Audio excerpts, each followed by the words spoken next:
कि सरकार उसको निपटना अच्छी तरह जानती है, क्योंकि वो अंडर एस्टिमेट कर रहा है भारत के iron man prime minister Narendra Modi को।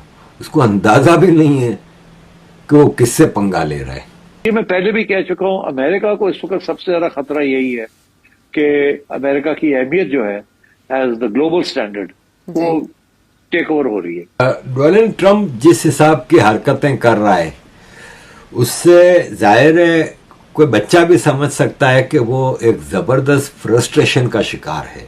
जब ट्रंप इंतजामिया की तरफ से ये टैरिफ इंडिया पर लगाए गए तो इंडिया ने अब ये फैसला किया है कि F-35 जेट्स जो है वो अमेरिका से नहीं खरीदेगा। फ्रस्ट्रेशन क्या है उसको कि रोज इंडिया के साथ वो कोई ना कोई पंगा कर रहा है। जैसे अभी लास्ट वीक इसने कहा कि गूगल, माइक्रोसॉफ्ट, तुम लोग इंडिया के लोग इंजीनियरों को क्यों ले रहे हो? भाई साहब, तुम्हारी औकात नहीं है। ये गूगल, माइक्रोसॉफ्ट, एक एलन मस्क तुम्हारे कंट्रोल में नहीं आया। तुमने धमकियां दी थी कि मैं एलन मस्क की कंपनियों को बर्बाद कर दूंगा, मैं एलन मस्क की सारी सब्सिडीज बंद कर दूंगा। ये सारी सब्सिडीज की लिस्ट आ गई। जितनी अमेरिकन सरकार सब्सिडियां देती थी ना टॉप कंपनियों को, उनमें एक भी कंपनी एलन मस्क की नहीं थी। और एलन मस्क शानदार बैठा हुआ खड़ा है। इलेक्शन होते ही विवेक रामास्वामी, एलन मस्क और कई लोगों को अंदाजा हो गया कि Donald Trump is not what he was pretending before election. Election से पहले वाला डोनाल्ड ट्रंप नहीं है, ये बदला हुआ डोनाल्ड ट्रंप है। ये ऐसे ही है जैसे इस वक्त शहबाज शरीफ, आसिम मुनीर का जूते का तस्मा बना हुआ है ना, ऐसे ही डोनाल्ड ट्रंप ने तब्दीली ली और एलन मस्क वो शॉक्ड। विवेक रामास्वामी सबसे पहले समझदार था, उसने कहा भाई साहब ये घटिया आदमी है। इसकी बीवी भी अक्सर कहती है ना कि ये घटिया आदमी है, तो ये घटिया आदमी है और इसने अपने घटियापना दिखा दिया। इंडिया हमसे बिजनेस कम करता है, इंडिया हमसे ये करता है, गूगल तुम ये नहीं करो। माइक्रोसॉफ्ट और गूगल अपना फायदा देखेंगे। दोनों के सीईओ इंडियन हैं। फायदा है तो कॉरपोरेट सेक्टर बगैर फायदे के कुछ नहीं करती। आधे से ज्यादा इनके इंजीनियर्स हैं ना जो अमेरिका की टेक कंपनियों के, वो इंडियन है। भाई कॉरपोरेट सेक्टर है, बिलियंस ऑफ डॉलर्स का इनका रोज का टर्नओवर होता है। वो तुम्हारी बात सुनेंगे, वो अपना फायदा देखेंगे।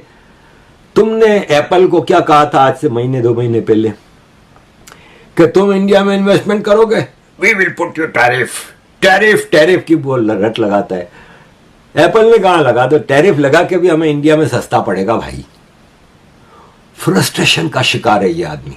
जब ट्रंप इंतजामिया की तरफ से ये टैरिफ इंडिया पर लगाए गए तो इंडिया ने अब ये फैसला किया है कि F-35 जेट्स जो है वो अमेरिका से नहीं खरीदेगा। F-35 हम पहले से बहुत इंटरेस्टेड नहीं थे। अभी आपको पता होगा केरला आया था एक F-35, 1 महीने तक रुका खड़ा था, आराम से खड़ा था। हम लोगों ने भी कुछ नहीं बोला कि पैसा दे जा, पैसा दे रहा तो हमें क्या प्रॉब्लम है? अच्छा, F-35 है, हम पहले से इंटरेस्टेड नहीं थे। द रीजन बीइंग F-35 ये बहुत महंगा है। सुखोई 57, Su-57 जो हमें मिल रहा है वो 1/3 कॉस्ट पे है। और अगर F-35 आपने 1 साल चला लिया तो उतनी ही कॉस्ट और लगेगी। इस टेन्योर में बिल्कुल उल्टा है उससे। दूसरी चीज बार ये बोला कि इंडिया और पाकिस्तान की सीज फायर तो मैंने कर दी। उन्हें लगा मोदी मेरे बड़े अच्छे दोस्त हैं। अब मोदी जी खुद इसका वो ले रहे थे, क्रेडिट ले रहे थे कि सीज फायर हमने की, अपनी मर्जी से की। तो यहां वो अंग्रेजी वाला शौक आया कि भैया ये तो मोदी ने ही मेरे क्रेडिट को छीन लिया। तो उन्होंने वो गुस्से में आ गए और उन्होंने लगाए टैक्स। अच्छा, आपको लगता है रोहित जी के गुस्से में आके लगाए, लेकिन अभी आप मुझे ये बताइए 90 कंट्रीज पर लगे ना। मैं आपको थोड़ी सी अगर उसकी बताऊं डिटेल, या आप बताना चाहें कि कौन सी कंट्री पर कितने लगे हैं, तो मैं चले थोड़े मैं बता देती हूँ, थोड़े आप बताइएगा। क्योंकि गुस्से वाली बात अगर होती तो सब कंट्रीज पर तो ये ना लग रहा होता। पाकिस्तान पर जो है वो पाकिस्तान ये कह रहा है कि अमेरिका ने भारत के मुकाबले में पाकिस्तान को रियायत देते हुए 19% टैरिफ आयद कर दिए हैं।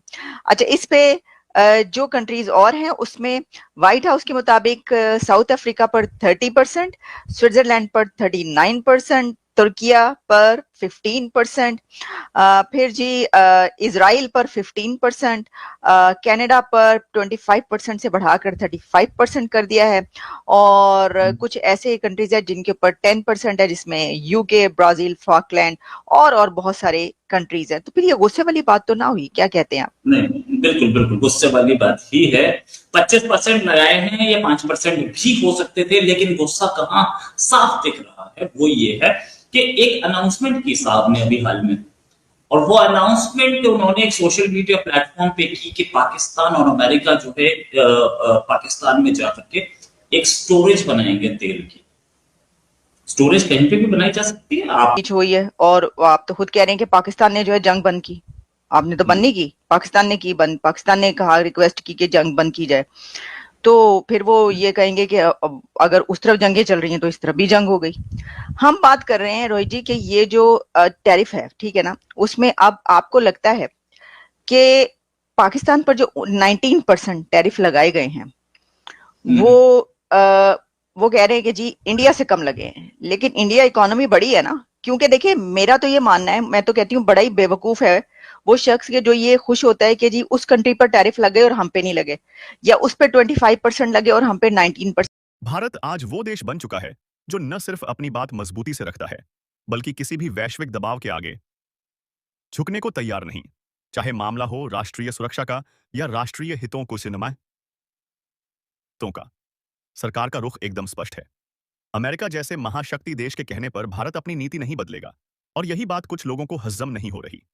इसी बेचैनी में अमेरिका के पूर्व राष्ट्रपति डोनाल्ड ट्रंप ने हाल ही में भारत पर पाकिस्तान और बांग्लादेश से भी ज्यादा टैरिफ यानी आयात शुल्क लगा दिए। अब आप सोचिए, पाकिस्तान और बांग्लादेश का अमेरिका से कितना व्यापार होता है? शायद नाममात्र का। लेकिन भारत भारत और अमेरिका के बीच व्यापार हजारों करोड़ डॉलर का है, और आने वाले समय में यह आंकड़ा 500 अरब डॉलर तक भी पहुंच सकता है। लेकिन ट्रंप के इस फैसले का भारत पर कोई खास असर नहीं पड़ने वाला, क्योंकि भारत अब उस दौर में नहीं है जहां दबाव में आकर अपनी नीतियां बदल दे। और इस बात का अंदाजा दुनिया को अब लगने लगा है। भारत अब आत्मनिर्भर है, आत्मविश्वास से भरा हुआ है, और अपनी शर्तों पर फैसले लेता है। ट्रंप के कार्यकाल में भले ही बायलैटरल रिश्तों में थोड़ा ठंडापन आ जाए, लेकिन जैसे ही नया नेतृत्व अमेरिका में आएगा, इन रिश्तों में फिर से गर्मजोशी लौटेगी, क्योंकि अमेरिका को भी समझ है कि भारत को नजरअंदाज करना अब नामुमकिन है। दूसरी ओर पाकिस्तान और बांग्लादेश जैसे देशों के लिए यह बस एक छोटा सा हनीमून पीरियड है। भारत ने साफ दिखा दिया है कि वो सिर्फ आर्थिक ताकत नहीं, बल्कि कूटनीतिक ताकत भी है। दुनिया देख रही है कि एक तरफ अमेरिका है, जिसकी रणनीति हर किसी पर दबाव बनाने की होती है, और दूसरी ओर भारत है, जो मजबूती से खड़ा है, बिना झुके, बिना डरे।